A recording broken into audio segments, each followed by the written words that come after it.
Hey, this is John Carlos, and I'm here with a look at the Star Wars Black Series action figure of Crosshair from the Bad Batch.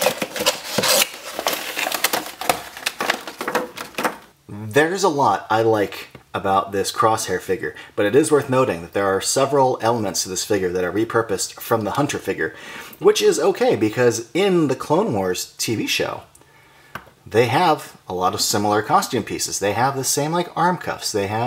And these figures have the same feet, the same legs, the same crotch waist things, lower stomach. They have different chest armor, and they have the exact same arms. One annoyance to me is this very noticeable plug on the figure's left arm cuff, which is the plug from Hunter. The Hunter figure has a knife sheath that is attached. It's glued into the figure, and they just repurposed that arm and just left that plug there, and I think it's super tacky.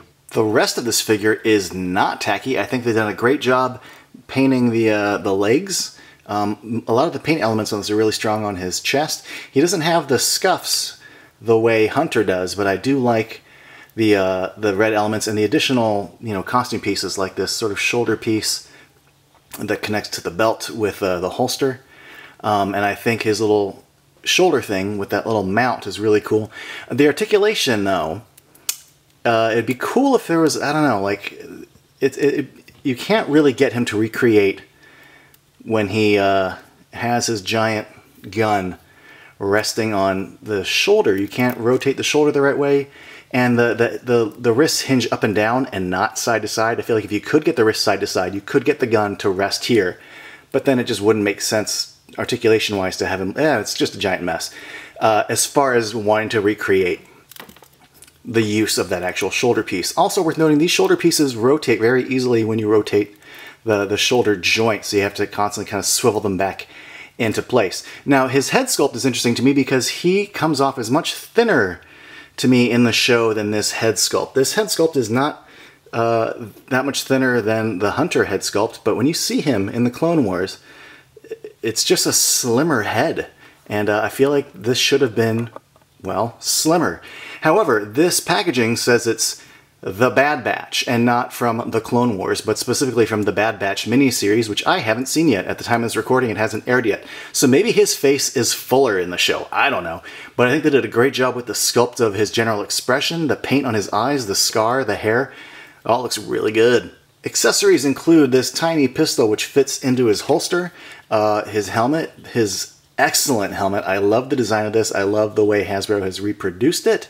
It's a little soft, it's a little squishy without feeling rubbery. It still feels like plastic, it just feels like thin plastic. The viewfinder fits right over that little eye space area, but yeah, some nice details in the sculpt and paint. I really dig this. We also get his backpack, which has a little slot in it for his sniper rifle. I remember this having more blue and red stuff lighting up on the back in the Clone Wars. Maybe it doesn't light up in the Bad Batch miniseries. I don't know, but I wish it had a little more paint, a little more blue and red. Then we get his rifle. And this rifle looks great. It's really well done. And what's great is it breaks apart, but it doesn't look like it obviously breaks apart into two pieces. But some nice details on the surface of it. There we go. Just as far as the general sculpt of it, it's pretty cool. But right there, right in the middle, it just snaps apart, and you can attach the top section or the bottom section into the side there. There's this little hole in the side, and you just plug that into the hole, and backpack is good to go.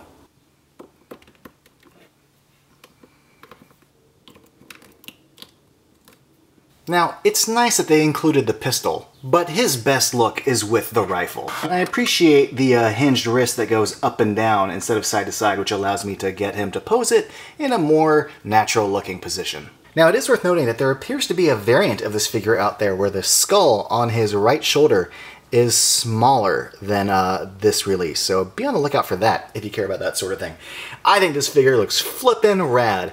I personally like it more than Hunter just because it has some additional elements. I like the shoulder straps and the different left shoulder thing.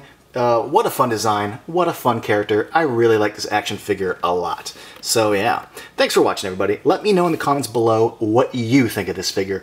And if you want to be up to date with all my latest reviews, go ahead and click subscribe.